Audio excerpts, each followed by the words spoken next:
શિયાળાની કડકડતી ઠંડીનો સમય હતો. સવારના 6 વાગ્યા હતા. રાજકોટના બસ સ્ટેન્ડ ઉપર ધુમ્મસની ચાદર છવાયેલી હતી. છતાં લોકોની ભીડ જોવા મળતી હતી. કોઈ પોતાના ગામડે જવા ઉતાવળું હતું, તો કોઈ નોકરીના સ્થળે પહોંચવા દોડાદોડી કરતું હતું.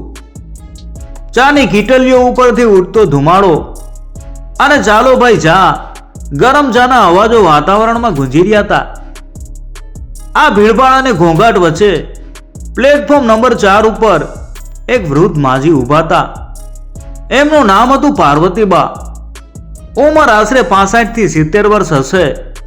શરીરે સાવ દુબળા પાતળા, પહેરવેશમાં એક જૂની આછા રંગની સાડી અને માથા ઉપર કડકડતી ઠંડીથી બચવા એક જૂનો શાલનો કટકો વીંટેલો હતો. પાર્વતીબાના ચહેરા ઉપર ઉંમરની કરચલીઓ કરતા ચિંતાની કરચલીઓ વધુ ઊંડી દેખાતી હતી. એમની આંખોમાં એક અજીબસી ગભરાહટ હતી.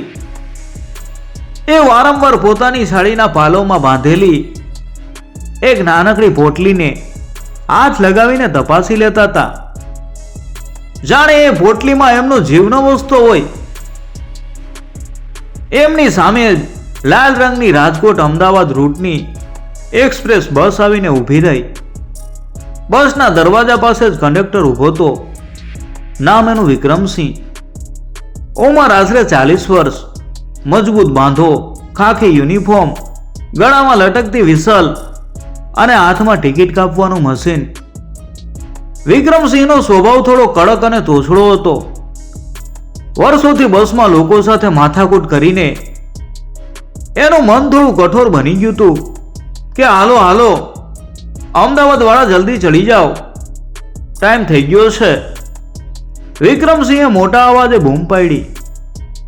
પાર્વતીબા ધીમા અને ધ્રુજતા પગલે બસના પગથિયા પાસે ગયા કે ભાઈ, આ બસ સિવિલ હોસ્પિટલ બાજુ જશે ને? બાએ અત્યંત ધીમા અને કાંપતા અવાજે પૂછ્યું. વિક્રમસિંહે કંટાળાથી કહ્યું કે માજી, આ બસ ગીતા મંદિર જશે, ત્યાંથી રિક્ષા પકડી લેજો. હવે જલ્દી અંદર બેસો, પાછળ ભીડ ન કરો. પાર્વતીબા મહા મહેનતે બસમાં ચડ્યા અને પાછળની એક સીટ ઉપર એ બારી પાસે બેસી ગયા. બસનું એન્જિન શરૂ થયું અને બસ રાજકોટથી અમદાવાદની લાંબી સફર માટે રવાના થઈ. બસ રાજકોટની હદ વટાવી અને હાઈવે ઉપર ચડી ગઈ હતી. શિયાળાની સવારનો સૂર્ય ધીમે ધીમે આકાશમાં ઉપર આવી રહ્યો હતો. વિક્રમસિંહે પોતાની સીટ ઉપરથી ઊભા થઈને ટિકિટ કાપવાનું શરૂ કર્યું. ટિકિટ મશીનનો કટકટ અવાજ આવતો ગયો અને વિક્રમસિંહ એક પછી એક સીટ આગળ વધતો ગયો. થોડી વારમાં તે પાર્વતીબાની સીટ પાસે પહોંચ્યો. વિક્રમસિંહે પૂછ્યું કે માજી, ક્યાંની ટિકિટ આપું? લાવો પૈસા. ભાઈ, અમદાવાદની એક ટિકિટ આપજે. એમ કહીને પાર્વતીબાએ પોતાની સાડીના છેડે બાંધેલી એ કાપડની પોટલી ખોલવા માટે હાથ લંબાવ્યો. પણ અચાનક બાના ચહેરાનો રંગ એકદમ સફેદ પડી ગયો. એમનો શ્વાસ જાણે અધર થઈ ગયો. સાડીના છેડે જે પોટલી એમણે કસીને બાંધી હતી એ ત્યાં નહોતી. માત્ર છેડો લટકી રહ્યો હતો. પાર્વતીબાના હાથ કાંપવા લાગ્યા. એમણે ગભરાઈને પોતાની આજુબાજુ, સીટની નીચે અને પોતાના નાના થેલામાં બધે જ ફંફોસી માર્યું. પણ પોટલી ક્યાંય દેખાઈ નહીં. અરે ભગવાન, મારી પોટલી! દીકરા, મારી પોટલી ક્યાંક પડી ગઈ છે. બાનો અવાજ રણમસ થઈ ગયો. વિક્રમસિંહનો પારો આ સાંભળતા જ આસમાને પહોંચી ગયો. એના કઠોર અવાજમાં આક્રોશ હતો કે માજી, સવારમાં આ શું નાટક માંડ્યા છે? પૈસા નહોતા તો બસમાં ચડ્યા શું કામ? રોજ તમારી જેવા 2-4 લોકો આવી જાય છે મફતમાં મુસાફરી કરવાના બહાના લઈને. પોટલી પડી ગઈ કે ઘરેથી લાવ્યા જ નથી. આખી બસમાં સનાટો છવાઈ ગયો. બધા મુસાફરો પાછળ ફરીને જોવા લાગ્યા. પાર્વતીબા બે હાથ જોડીને કરગરવા લાગ્યા. ના દીકરા, હું ખોટું નથી બોલતી. મારો 10 વર્ષનો પૌત્ર અમદાવાદ સિવિલ હોસ્પિટલમાં દાખલ છે. એને હૃદયની બીમારી છે. એના ઓપરેશન માટે મેં મારા કાનના ઘરેણાં વેચીને 20,000 રૂપિયા ભેગા કર્યા હતા. મારી પાસે એ જ આખરી સહારો હતો. દીકરા, મારા છોકરાનો જીવ બચી જાય એ માટે હું આ પૈસા લઈને જતી હતી. ભગવાન જાણે મારી પોટલી બસમાં ચડતી વખતે પડી ગઈ કે કોઈએ ખેંચી લીધી. બા ચોથાર આંસુએ રડી પડ્યા. પણ વિક્રમસિંહના મન ઉપર કોઈ અસર ન થઈ. જુઓ માજી, મને તમારી આ વાર્તાઓમાં કોઈ રસ નથી. આ સરકારી બસ છે, મારા બાપાની નથી કે હું તમને મફતમાં બેસાડું. આગળના સ્ટોપે ચૂપચાપ નીચે ઉતરી જજો. આ સાંભળીને પાર્વતીબાનું હૃદય ચીરાઈ ગયું. બસમાં બેઠેલા એક મુસાફરે દયા ખાઈને બાની ટિકિટના પૈસા આપી દીધા. પણ બાનું દુઃખ ટિકિટના પૈસાનું નહોતું, પેલા 20,000 રૂપિયાનું હતું, જેના ઉપર એમના પૌત્રની જિંદગી ટકેલી હતી. બસ પોતાની ગતિએ હાઈવે ઉપર દોડી રહી હતી. બહાર ખેતરો, વૃક્ષો અને ગામડાઓ પાછળ છૂટી રહ્યા હતા. પણ પાર્વતીબાના મનમાં તો જાણે વિચારોનું એક ભયંકર વાવાઝોડું ચાલી રહ્યું હતું. એ બારીની બહાર શૂન્ય મનસ્ક થઈને જોઈ રહ્યા હતા. એમની આંખોમાંથી આંસુની ધારા અવિરત વહી રહી હતી. એમને પોતાનો ભૂતકાળ યાદ આવવા લાગ્યો. 5 વર્ષ પહેલા જ એમણે પોતાના જુવાનજોત દીકરા અને વહુને એક અકસ્માતમાં ગુમાવ્યા હતા. એમની જિંદગીનો એકમાત્ર સહારો એમનો નાનકડો પૌત્ર રાહુલ જ હતો. રાહુલને જ્યારે હૃદયની ગંભીર બીમારીનું નિદાન થયું ત્યારે પાર્વતીબાના પગ નીચેથી જમીન ખસી ગઈ હતી. ગામના લોકો પાસેથી મદદ માંગી, મજૂરી કરી અને છેલ્લે પોતાની પાસે બચેલી એકમાત્ર મૂડી પોતાના કાનના સોનાના કાંપ વેચીને આ 20,000 રૂપિયા ભેગા કર્યા હતા. હવે એ પૈસા પણ ખોવાઈ ગયા. હે સામળિયા, હે દ્વારકાધીશ, તે આ કેવી કસોટી કરી મારી. હવે મારા રાહુલિયાનું શું થશે? ડોક્ટર તો પૈસા વગર ઓપરેશન નહીં કરે. શું મારો દીકરો પણ મને મૂકીને જતો રહેશે? આવા ભયાનક વિચારોથી બાની આત્મા કકડી ઉઠી. લગભગ 2 કલાક પછી બસ ચોટીલા પાસે એક હાઈવે હોટલ ઉપર ઊભી રહી. 20 મિનિટ બસ ઊભી રહેશે, ચા પાણી માટે ઉતરી જાઓ. વિક્રમસિંહે જાહેરાત કરી. બધા મુસાફરો નીચે ઉતર્યા. કોઈ ચા પીવા ગયું, કોઈ નાસ્તો કરવા. પણ પાર્વતીબા પોતાની સીટ ઉપરથી જરા પણ ન હિલા. એમનામાં નીચે ઉતરવાની કે કંઈ ખાવા પીવાની તાકાત જ ક્યાં બચી હતી. ભૂખ અને તરસ તો જાણે એમના આંસુઓમાં જ ધોવાઈ ગયા હતા. વિક્રમસિંહ હોટલ ઉપર ચા પી રહ્યો હતો. એની નજર અચાનક બસની બારીમાંથી દેખાતા પાર્વતીબા ઉપર પડી. બા બંને હાથ જોડીને આંખો બંધ કરીને રડતા રડતા ભગવાનને પ્રાર્થના કરી રહ્યા હતા.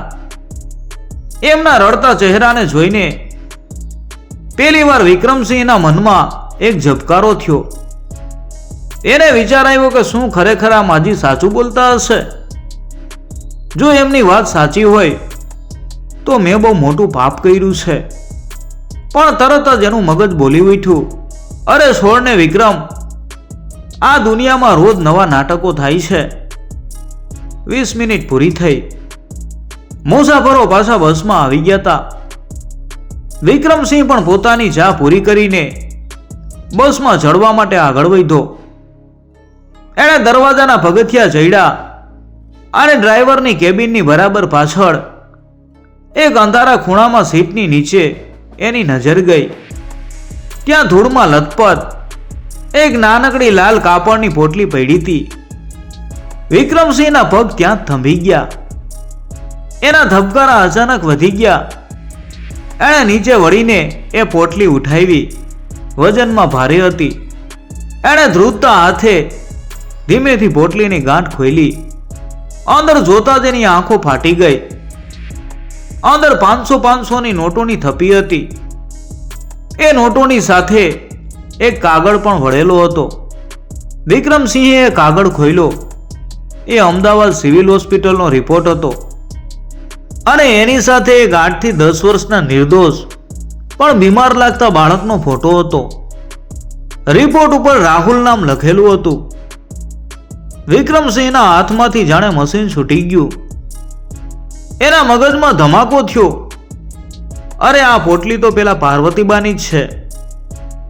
જ્યારે બા બસમાં ચડ્યા ત્યારે લોકોની ધક્કામુક્કીમાં આ પોટલી એમની સાડીના છેડેથી સરકીને અહીં પગથિયા પાસે જ પડી ગઈ હશે અને કોઈનું ધ્યાન ન ગયું. પોતાના વર્તન ઉપર વિક્રમસિંહને હવે પસ્તાવો થવા લાગ્યો. એના કાનમાં બાના શબ્દો ગુંજવા લાગ્યા કે દીકરા, મારા છોકરાનો જીવ બચી જાય એ માટે હું આ પૈસા લઈને જતી હતી. મેં ઘરેણા વેચ્યા છે. વિક્રમસિંહને પોતાનો 7 વર્ષનો દીકરો યાદ આવી ગયો. જો એના દીકરાને કંઈક થાય તો એની શું હાલત થાય? અને આ માજી તો બિલકુલ સાચું બોલતા હતા. છતાં પોતે ભરી બસમાં એક માતા સમાન વૃદ્ધાનું કેટલું ભયંકર અપમાન કર્યું. એમને ચોર અને જૂઠા સાબિત કર્યા. વિક્રમસિંહનું હૃદય અપરાધ ભાવથી ભરાઈ ગયું. એની આંખોમાં પહેલી વાર કોઈ મુસાફર માટે આંસુ આવ્યા. વિક્રમસિંહ બસની પાછળની સીટ તરફ દોડ્યો. પાર્વતીબા હજુ પણ બારી પાસે માથું ટેકવીને શૂન્યમાં તાકી રહ્યા હતા. વિક્રમસિંહ ધીમેથી બાની પાસે ગયો. એણે પોતાના બંને હાથો જોડીને અત્યંત ભીના અને ભારે અવાજમાં કહ્યું કે માં, ઓ માં. પાર્વતીબાએ ચોંકીને ઉપર જોયું. એમને લાગ્યું કે કદાચ કંડક્ટર ફરીથી કાઢી મૂકવા આવ્યો છે. પણ વિક્રમસિંહના ચહેરા ઉપર અત્યારે ગુસ્સો નહીં પણ આંસુ હતા. વિક્રમસિંહે પોતાના બંને હાથ લંબાવી અને એ લાલ કાપડની પોટલી પાર્વતીબાના ખોળામાં મૂકી દીધી. મને માફ કરી દે માં. હું બહુ મોટો પાપી છું. મેં તને સમજ્યા વગર આખી બસ વચ્ચે અપમાનિત કરી. આ તારી પોટલી આગળના પગથિયા પાસે જ પડી હતી. તારા એક રૂપિયા આમાં પૂરેપૂરા સુરક્ષિત છે. મને તારો દીકરો સમજીને માફ કરી દે માં. વિક્રમસિંહ એક નાનકડા બાળકની જેમ રડી પડ્યો. એણે પાર્વતીબાના ચરણ સ્પર્શ કર્યા. પોતાની ખોવાયેલી જમાપૂંજી અને દીકરાના જીવવાની આશા અચાનક પાછી મળતા પાર્વતીબાની આંખોમાં ચમક આવી ગઈ. એમના મોઢામાંથી શબ્દો નીકળતા નહોતા. એમણે ધ્રુજતા હાથે પોટલી છાતીએ લગાવી દીધી. પછી એમણે પોતાના બંને હાથ વિક્રમસિંહના માથા ઉપર મૂક્યા. અરે ગાંડા, રણમાં તું તો મારો ભગવાન બનીને આવ્યો છે. તારી કોઈ ભૂલ નથી. આ કળિયુગમાં કોઈ અજાણ્યા ઉપર ભરોસો ન કરે એ સમજી શકાય એવું છે. પણ તે મારી આ મૂડી પાછી આપીને મારા રાહુલિયાને નવો જન્મ આપ્યો છે ભાઈ. તારું ખૂબ ભલું થશે દીકરા. બાના આ અમૂલ્ય આશીર્વાદે વિક્રમસિંહના હૃદયની બધી જ કઠોરતાને કાયમ માટે ઓગાળી નાખી.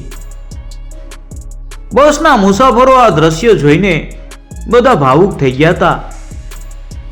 વિક્રમસિંહે તરત જ હોટલમાંથી બા માટે ગરમ ચા અને નાસ્તો મંગાવ્યો. જે મુસાફરે બાની ટિકિટના પૈસા આપ્યા હતા, વિક્રમસિંહે એને પોતાના ખિસ્સામાંથી પૈસા પાછા આપી દીધા અને બાની ટિકિટ પોતાના તરફથી કરી. હવે બસની બાકીની સફરનું વાતાવરણ એકદમ બદલાઈ ગયું હતું. વિક્રમસિંહ વારંવાર પાછળ જઈ અને બાને પૂછી આવતો કે માં, કાંઈ તકલીફ તો નથી ને? પાણી પીવું છે? બા માત્ર મીઠું સ્મિત આપીને માથું હલાવતા. વિક્રમસિંહને હવે આ બસ કોઈ લોઢાનું મશીન નહોતી લાગતી, પણ એક મંદિર લાગતી હતી, જ્યાં એને સાચી માનવતાની પૂજા કરવાની તક મળી હતી. બપોરના 2 વાગ્યાની આસપાસ બસ અમદાવાદના ગીતા મંદિર બસ સ્ટેન્ડ ઉપર પ્રવેશી. મુસાફરો પોતપોતાનો સામાન લઈને ઉતરવા લાગ્યા. વિક્રમસિંહની ફરજ અહીં પૂરી થતી હતી. સામાન્ય દિવસોમાં એ ડ્યુટી પૂરી થતાં જ કંટાળા સાથે રેસ્ટરૂમમાં જતો રહેતો, પણ આજે એનો થાક ક્યાંક ગાયબ થઈ ગયો હતો. પાર્વતીબા ધીમેથી બસમાંથી નીચે ઉતર્યા. એમને હજુ સિવિલ હોસ્પિટલનો રસ્તો ખબર નહોતો. વિક્રમસિંહ તરત જ પોતાનો થેલો લઈને બા પાસે પહોંચ્યો. ચાલો માં, હું તમને હોસ્પિટલ સુધી મૂકી જાઉં. આ અમદાવાદ બહુ મોટું શહેર છે, તમે ક્યાં ગોથા ખાશો? ના દીકરા, તે બહુ મદદ કરી છે. હવે તું થાક્યો હોઈશ, આરામ કર, હું રિક્ષામાં જતી રહીશ. બાએ આનાકાની કરી, પણ વિક્રમસિંહ ક્યાં માનવાનો હતો. એણે બાનો હાથ પકડ્યો અને એક ઓટો રિક્ષામાં બેસાડીને સીધા સિવિલ હોસ્પિટલ પહોંચ્યા. હોસ્પિટલની એ ભીડ, દવાઓની વાસ અને અફરાતફરી વચ્ચે વિક્રમસિંહે એક દીકરાની જેમ બાનો સાથ આપ્યો. પૂછપરછ કરીને એ બાને બાળકોના વોર્ડ સુધી લઈ ગયો. વોર્ડની બહાર જ રાહુલની સારવાર કરી રહેલા ડોક્ટર ઊભા હતા. પાર્વતીબાએ ડોક્ટરને જોઈને તરત જ પૂછ્યું કે સાહેબ, મારો રાહુલિયો કેમ છે હવે? આ જુઓ, હું પૈસા લઈ આવી છું, હવે જલ્દી મારા દીકરાનું ઓપરેશન કરી નાખો. બાએ પેલી કાપડની પોટલી ડોક્ટર સામે ધરી દીધી. ડોક્ટરે બાની સામે જોઈને હળવું સ્મિત કર્યું કે માજી, શાંત થાવ, રાહુલ હવે ભયમુક્ત છે. જો કે તમે બિલકુલ યોગ્ય સમયે પૈસા લઈને આવ્યા છો. આજે જેની સર્જરી માટે દવાઓ અને સાધનો મંગાવવાના હતા, તમે ફોર્મ ભરીને કાઉન્ટર ઉપર પૈસા જમા કરાવી દો. આ સાંભળીને બાના જીવમાં જીવ આવ્યો. વિક્રમસિંહે પોતે જઈને બધી કાગળિયાની કાર્યવાહી પૂરી કરી અને પૈસા જમા કરાવ્યા. થોડી વાર પછી ડોક્ટરે એમને રાહુલને મળવાની મંજૂરી આપી. પાર્વતીબા દોડીને રાહુલની પથારી પાસે ગયા. પથારીમાં સૂતેલા એ બાળકે જ્યારે પોતાની દાદીને જોઈ ત્યારે તેની આંખોમાં ચમક આવી ગઈ કે બા, તું આવી ગઈ. બાએ રાહુલનું માથું ઝૂમી લીધું. હા મારા લાલ, હું આવી ગઈ, હવે તને કંઈ નહીં થાય.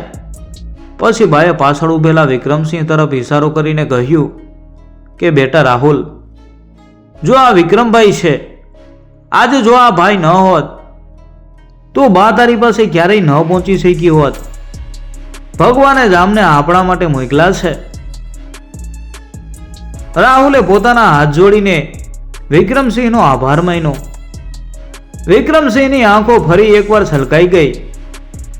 એણે રાહુલના માથા ઉપર હાથ ફેરવો અને કહ્યું, તું જલ્દી સાજો થઈ જા દીકરા, હું તારા માટે રમકડા લઈને આવીશ. આ ક્ષણે વિક્રમસિંહને જે આંતરિક શાંતિ અને સંતોષનો અનુભવ થયો તે એણે પોતાના આખા જીવનમાં ક્યારેય નહોતો કર્યો. સાંજ ઢળી રહી હતી. વિક્રમસિંહ માટે હવે પાછા ફરવાનો સમય થઈ ગયો હતો. એણે પાર્વતીબા પાસેથી વિદાય લીધી.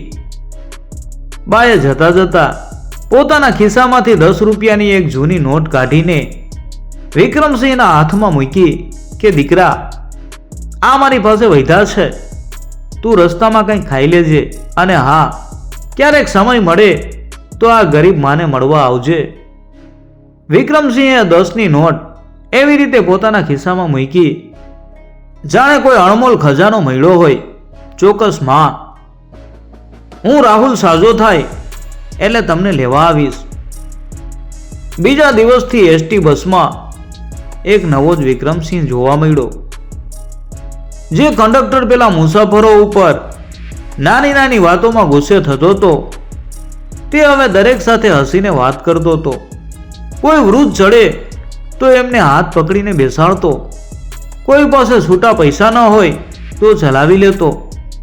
એને સમજાઈ ગયું હતું કે દરેક માણસ પોતાની કોઈને કોઈ મજબૂરી કે દુઃખ લઈને ફરતો હોય છે. આપણું કામ એમના દુઃખમાં વધારો કરવાનું નહીં, પણ બની શકે તો થોડો પ્રેમ આપીને એ બોજ હળવો કરવાનું છે.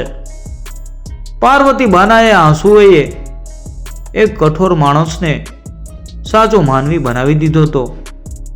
મિત્રો, આપણી આસપાસ પણ એવા ઘણા લોકો હોય છે જેમને કદાચ પૈસાની નહીં પણ આપણા બે મીઠા શબ્દોની અને થોડી સહાનુભૂતિની જરૂર હોય છે. આપણે કોઈને ન્યાય આપતા પહેલા એની પરિસ્થિતિ સમજવાનો પ્રયત્ન ચોક્કસ કરવો જોઈએ. મિત્રો, તમને આ વાર્તા ગમી હોય તો કોમેન્ટમાં જય માતાજી લખી નાખજો.